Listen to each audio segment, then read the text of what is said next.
क्या आपने कभी सोचा है कि महाभारत युद्ध के बाद अर्जुन का रथ अपने आप जलकर राख क्यों हो गया था? क्या वह कोई साधारण घटना थी या उसके पीछे छुपा था कोई ऐसा रहस्य जिसे भगवान श्री कृष्ण ने जानबूझकर छुपाया? और क्या आपको पता है कि भीष्म पितामह 58 दिनों तक तीरों की शैया पर जीवित कैसे रहे? क्या यह केवल वरदान था या शरीर और चेतना पर उनका अद्भुत नियंत्रण?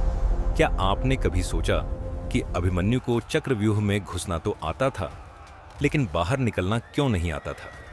क्या यह केवल अधूरी शिक्षा थी या इसके पीछे कोई और गहरा रहस्य छुपा है? और एक और चौंकाने वाली बात, क्या आप जानते हैं कि महाभारत के युद्ध में एक ऐसा योद्धा भी था जो किसी भी पक्ष से नहीं लड़ रहा था, बल्कि सिर्फ मरने वालों की गिनती कर रहा था? आखिर कौन था वह? और सबसे बड़ा सवाल, क्या ब्रह्मास्त्र सच में एक प्राचीन परमाणु हथियार था?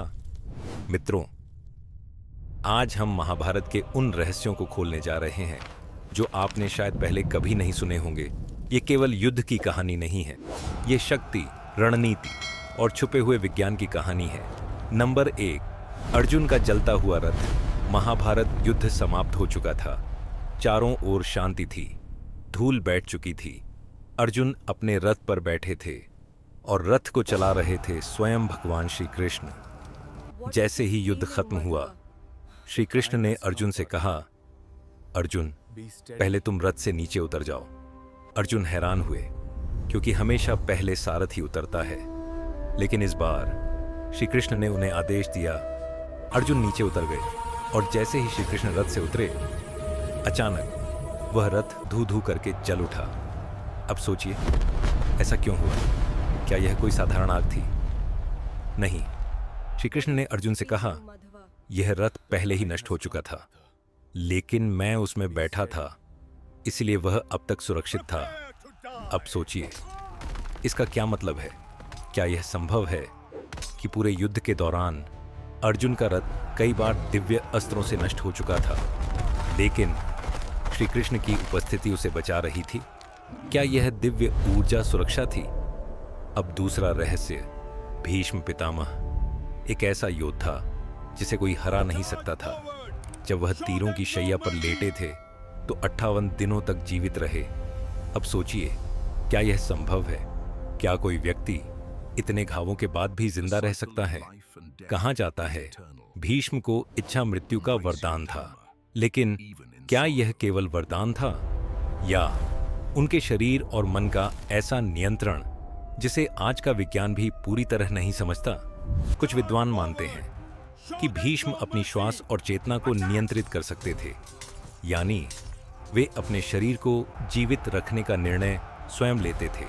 अब सोचिए, अगर यह सच है तो क्या यह योग का सबसे उच्च स्तर नहीं है? अब तीसरा रहस्य, अभिमन्यु, एक युवा योद्धा जिसने चक्रव्यूह को तोड़ दिया, लेकिन वह बाहर क्यों नहीं निकल पाया? क्या उसे सच में बाहर निकलने का तरीका नहीं आता था या ये पूरी कहानी कुछ और थी? कहा जाता है जब वह अपनी मां के गर्भ में था तब अर्जुन चक्रव्यूह की व्याख्या कर रहे थे। अभिमन्यु ने सुन लिया, लेकिन जैसे ही अर्जुन बाहर निकलने का तरीका बताने लगे, सुभद्रा सो गई और अभिमन्यु वह हिस्सा नहीं सुन पाया। लेकिन क्या यह कहानी पूरी है? कुछ विद्वान मानते हैं कि अभिमन्यु को बाहर निकलना आता था, लेकिन उसे बाहर निकलने का मौका ही नहीं दिया गया, क्योंकि कौरवों ने नियम तोड़ दिए थे। अब सोचिए, क्या यह केवल युद्ध था या रणनीति और छल का खेल? मित्रों, ये रहस्य यहीं खत्म नहीं होते, क्योंकि अब जो कहानी सामने आने वाली है वह सबसे ज्यादा चौंकाने वाली है। अब सोचिए, अगर महाभारत केवल एक युद्ध नहीं था, अगर उसमें ऐसी घटनाएं हुई जो आज भी समझ से बाहर हैं, तो क्या उसमें ऐसे पात्र भी थे जो इतिहास में दर्ज ही नहीं हुए? क्या आपने कभी सुना है उस सफेद योद्धा के बारे में जो महाभारत के युद्ध में किसी भी पक्ष से नहीं लड़ रहा था? वह न कौरवों के साथ था, न पांडवों के साथ, फिर भी वह हर जगह मौजूद था। जब भी कोई योद्धा गिरता, वह उसके पास जाता और उसे छूता, और कहते हैं जैसे ही वह छूता वह शरीर तुरंत ठंडा पड़ जाता। अब सोचिए, आखिर कौन था वह? क्या वह कोई साधारण मनुष्य था या कोई ऐसी शक्ति जो मृत्यु को नियंत्रित करती थी? कुछ मान्यताएं कहती हैं कि वह स्वयं काल का रूप था, यानी समय, मृत्यु और अंत। क्या यह संभव है कि युद्ध के दौरान स्वयं मृत्यु मैदान में उपस्थित थी? अब एक और रहस्य, अश्वत्थामा, एक ऐसा नाम जो आज भी रहस्य बना हुआ है। क्या आप जानते हैं कि उसके माथे पर एक मणि थी जो उसे भूख, प्यास और थकान से बचाती थी? और सबसे बड़ी बात, कोई भी अस्त्र उसे आसानी से नुकसान नहीं पहुंचा सकता था। अब सोचिए, क्या यह कोई साधारण रत्न था या कोई ऊर्जा स्रोत? जब युद्ध समाप्त हुआ तो श्री कृष्ण ने वह मणि निकलवा ली और उसके बाद अश्वत्थामा को श्राप मिला, वह अमर रहेगा लेकिन घायल, अकेला और भटकता हुआ। अब सवाल यह है, क्या वह सच में आज भी जीवित है? कुछ लोग कहते हैं उन्होंने उसे देखा है, लेकिन एक अजीब बात, कोई भी उसका चेहरा साफ नहीं देख पाता, सिर्फ उसकी परछाई दिखाई देती है। अब सोचिए, क्या वह वास्तव में अमर है या किसी टाइम लूप में फंसा हुआ है जहां वह बार बार एक ही पीड़ा को जी रहा है? अब एक और चौंकाने वाली बात, गांधारी, जिसने अपनी आंखों पर पट्टी बांधी, क्या यह केवल त्याग था या कुछ और? कहा जाता है सालों तक आंखें बंद रखने के कारण उनकी ऊर्जा इतनी बढ़ गई थी कि जब उन्होंने अपनी पट्टी हटाई तो उनकी दृष्टि से निकलने वाली शक्ति ने दुर्योधन के शरीर को वज्र जैसा कठोर बना दिया। अब सोचिए, क्या यह केवल आशीर्वाद था या किसी प्रकार का ऊर्जा विकिरण? अब एक और रहस्य, शिखंडी, जिसका जन्म एक स्त्री के रूप में हुआ लेकिन बाद में उसने अपना लिंग परिवर्तन किया।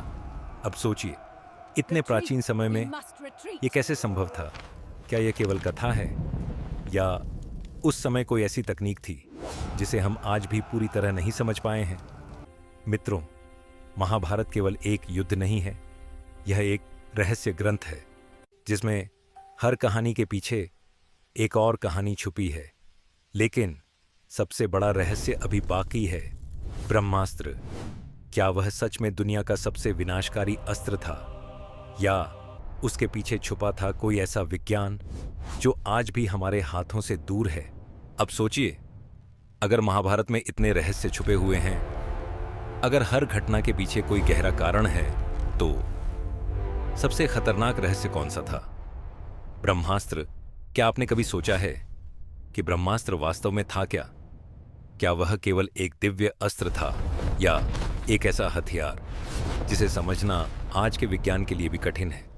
कहा जाता है जब ब्रह्मास्त्र का प्रयोग किया जाता था तो आकाश में अजीब प्रकाश फैल जाता था, धरती कांप उठती थी और चारों ओर गर्मी बढ़ जाती थी। अब सोचिए, क्या यह वर्णन किसी आधुनिक परमाणु विस्फोट जैसा नहीं लगता? क्या यह संभव है कि उस समय भी ऐसी विनाशकारी तकनीक मौजूद थी? अब एक और चौंकाने वाली बात, ब्रह्मास्त्र को चलाना जितना कठिन था, उसे वापस लेना उससे भी ज्यादा कठिन था। क्यों? क्योंकि यह केवल हथियार नहीं था, यह ऊर्जा का नियंत्रण था। अगर इसे सही तरीके से नियंत्रित न किया जाए तो यह पूरी पृथ्वी को नष्ट कर सकता था। अब याद कीजिए, अश्वत्थामा ने भी ब्रह्मास्त्र चलाया था और अर्जुन ने भी, लेकिन अर्जुन को उसे वापस लेना आता था, अश्वत्थामा को नहीं। अब सोचिए, अगर वह अस्त्र वापस न लिया जाता तो क्या होता? क्या पूरी पृथ्वी नष्ट हो जाती या जीवन हमेशा के लिए खत्म हो जाता? मित्रों, ये केवल एक कहानी नहीं है, ये एक चेतावनी है। शक्ति जितनी बड़ी होती है, उसकी जिम्मेदारी भी उतनी ही बड़ी होती है। अब आखिरी सवाल, क्या ब्रह्मास्त्र सच में खत्म हो चुका है या उसका ज्ञान कहीं छुपा हुआ है? कुछ मान्यताएं कहती हैं कि यह ज्ञान अभी भी मौजूद है, लेकिन उसे जानबूझकर छुपाया गया है। क्यों? क्योंकि अगर वह गलत हाथों में चला गया तो विनाश निश्चित है। अब जोड़िए इन सभी रहस्यों को, अर्जुन का जलता रथ, भीष्म की इच्छा मृत्यु, अभिमन्यु का चक्रव्यूह, सफेद योद्धा, अश्वत्थामा का श्राप, गांधारी की शक्ति और ब्रह्मास्त्र। क्या यह सब केवल कल्पना है या एक खोई हुई सभ्यता का संकेत। मित्रों, महाभारत हमें केवल अतीत नहीं दिखाता, यह हमें भविष्य के लिए तैयार करता है। अगर हमने इन रहस्यों को समझ लिया तो शायद हम उन गलतियों को दोहराने से बच सकते हैं।